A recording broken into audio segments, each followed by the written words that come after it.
분노를 조절 못하는 사람들을 들여다보면 우울증인 경우도 굉장히 많고요. 불안장애인 경우도 많고, 분노 자체가 병은 아닐 것이다. 너무 분노를 많이 표출하고 있는 사람한테는 옆에 없는 게 제일 좋거든요. 피해야 돼요. 그거를 상대방이 어떻게 해줄 수가 없어요. 결국 내 내면의 문제이기 때문에.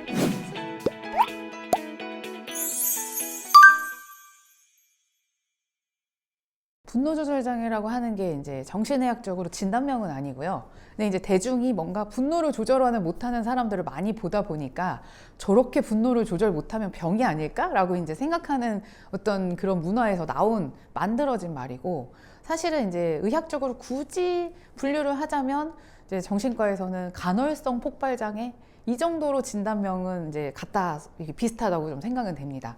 근데 간헐성 폭발 장애가 진단을 굉장히 흔하게 하는 병은 아니거든요.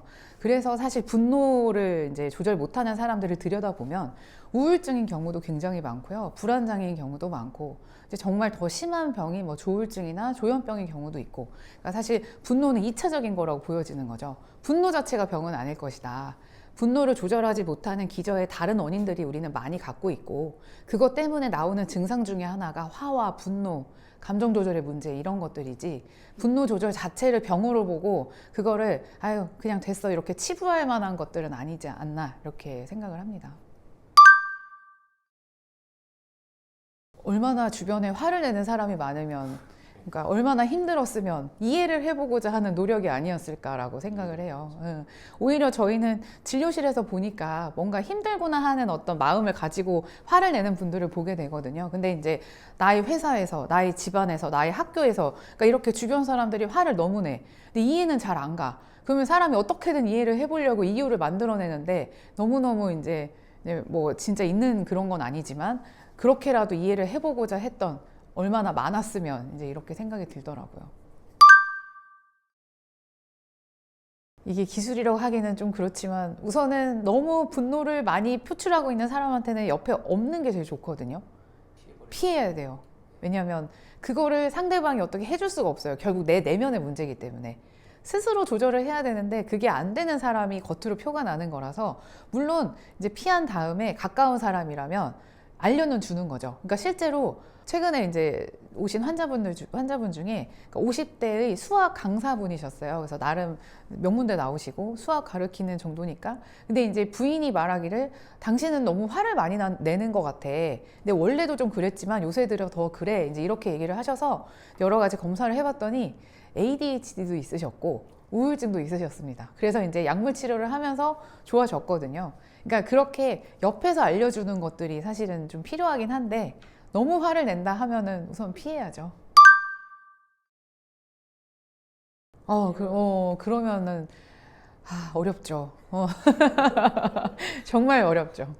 그냥 한 귀로 듣고 한 귀로 흘려야 되는데, 이제 그게 잘 되면 참 좋은데, 그래서 그런 이제 분노를 많이 내는 사람들을 또 들여다보면 그 사람들의 성격적인 문제가 분명히 있거든요. 그러니까 요새 많이 말하는 나르시스트들 중에서 본인의 권위를 인정받지 못하고 생각하면 그게 바로 분노로 이어지는 경우가 굉장히 많아요. 그래서 나르시스트들의 피해자의 분들이 힘들죠. 그 분노를 내는 직장 상사니까 그런 사람들이. 뭐 이거는 사실 답이 없습니다. 견뎌내자. 그래서 정말 그것도 피하라고는 얘기를 해요. 그래서 뭐 배우자가 그런 경우라면 이제 최대한 뭐 별거나 이혼까지도 고민을 하시더라고요. 그래서 그게 나쁜 거는 아니다. 당신과 당신 자녀의 안전을 위해서 필요할 수도 있다 하는 경우도 있고, 정말 이제 결혼하기 전에 이제 어떤 애인이나 이런 관계라면 헤어져라 얘기도 해줘요. 저는 그냥. 그러니까 결혼하기 전에 헤어지는 게 나아요. 그러니까 왜냐하면 벌써 그 문제로 정신과에 왔다는 거는 본인이 고민이 많이 된다는 거거든요. 불편하다는 얘기고요. 근데 아무리 자기가 생각해도 다른 때는 괜찮은데 남자친구를 대하거나 여자친구를 대할 때가 가장 힘들대요. 그러면 그렇게 힘든 사이에서 어떻게 계속 만날 수는 없지 않느냐. 아무래도 전통적인 의미에서 연애를 계속 하다 보면 결혼 생각을 할 수밖에 없는데, 그걸 감당을 굳이 할 필요는 없다. 결혼 전에 헤어지는 게 나을 수도 있다. 그냥 현실적으로는 그게 맞죠. 그게 이제 결국엔 피해라. 분노를 폭발하는 사람은 남이 어떻게 못하거든요. 폭발을 했다는 게 벌써 조절을 못한다, 힘들다 이런 얘기가 되어버리니까. 그러니까 필요할 때는 이제 적당하게 내가 100의 분노를 느꼈지만 50만 내는 게 이제 성인이 할 자세라고 저는 생각을 하거든요. 그래야 이제 대화가 될 거 아니에요. 속으로 화는 백만큼 날 수 있어요. 너무 억울한 일을 당했을 때. 근데 이제 한 템포를 좀 참고 논리적으로 정리를 해서 이제 그 사람한테 내가 뭔가 억울한 면이나 고쳐야 될 면이 있으면 전달을 해야 되는데, 백의 분노로 전달을 하면 상대방도 받아들여지지가 않아요. 왜냐하면 감정만 느껴지니까. 근데 50은 감정이지만 50은 논리가 필요하거든요. 뭐가 잘못됐고 내가 그것 때문에 당신한테 굉장히 화가 났다. 근데 이거를 내가 화를 내버리면 안 될 것 같아서 이렇게 얘기를 하는 건데 좀 생각을 해라. 이제 이렇게 강하게 얘기는 할 수 있죠. 이제 그렇게 분노를 표출을 해야지, 백의 분노를 표출하는 것만이 답은 아니거든요. 그러면 본인의 에너지도 되게 고갈이 돼요. 그 분노를 낸 사람들이. 그리고 이제 후폭풍들도 있을 것이고, 저 사람 되게 화내는 사람 같아, 이렇게 느끼면 또 이제 좋지 않은 인상을 줄 수도 있고. 그러니까 이게 잘 안 되는 게 사실은 어린아이들이잖아요. 말도 안 되는 걸로 때려 쓰죠, 부모한테. 이제 어린아이가 아니라 성인이라면 그 100의 분노를 냈던 거를 점점 줄여서 이제 50으로 만들고, 50은 내가 이성을 가지고 대처를 해보자, 이렇게 하는 게 맞겠죠.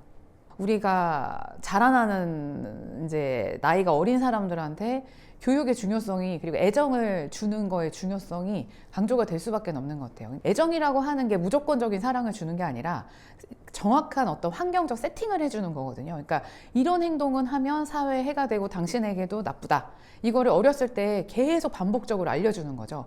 그거를 하는 게 가장 기본의 환경이 사실은 가정과 학교거든요.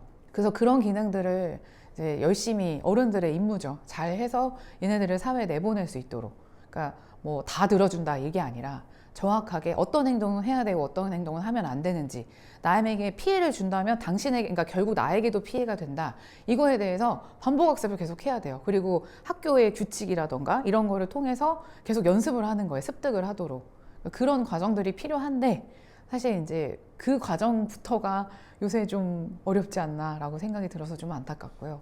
그러니까 그냥 너무 자연스럽게 환경을, 그냥 학교 아침에 가고 제 시간에 뭐 이제 그렇게 하는데, 요새는 보면 애들이 입시를 위한 학교로만, 특히 고등학생들은 전락이 돼버려서 조금만 내신 성적이 안 나오면은 자퇴해버린다라는 얘기를 너무 자주 하더라고요. 근데 저희 때만 해도 자퇴생이 그렇게 많진 않았거든요. 물론 이제 필요한 경우에는 당연히 해야 되는 경우도 있지만, 학교라고 하는 거에 대한 중요성을 사람들이 너무 이제 안 중요하게 생각하는 건가라고 하는 좀 슬픈 생각이 좀 들었어요. 그래서 저는 그러니까 자퇴하고 싶다는 이제 진료 보러 오는 고등학생들한테는 우선은, 그러니까 네가 이제 쭉 버티지 못한다면 이제 조퇴를 좀 하더라도 버텨보는 연습을 했으면 좋겠다. 지금 버텨보는 연습을 해야 나중에 어른이 돼서 너의 일을 할 때, 회사에 출근을 하든 네 사업을 하든 뭐를 할 때도 꾸준하게 할 수 있지. 그렇지 않으면 자꾸 하다가 말고 자퇴처럼 생각을 하거든요. 근데 이제 그렇게 하면은 내가 이제 어떤 사회 구성원으로서 살 수가 없으니까, 지금 힘든 게 너무 당연하긴 한데 최대한 네가 여기서 버티는 연습을 하면 충분히 큰 자산이 될 거니까 힘들어도 버텨보자. 풀타임 버티는 게 어려우면 좀 적게라도 버텨보고, 만약에 이 학교가 어려우면 다른 학교에서 가더라도 뭐 대안학교라든지 이런 식으로 선택은 할 수 있는데, 학교를 완전히 그만두고 그냥 집에서만 있거나 뭐 교육을 안 받겠다거나 그걸 고등학교 때 미리 결정하는 거는 좋지 않다. 성인이 된 후에 교육의 여부는 끝내든 말든 결정을 하자, 이렇게 얘기를 하는 편입니다. 왜냐하면 그때의 연습이 평생을 갈 수 있거든요. 그게 너무 안 되는 것 같아서 요새는. 사실은 범죄를 저지르지 않으면 시작이 되기는, 강제는 어렵죠.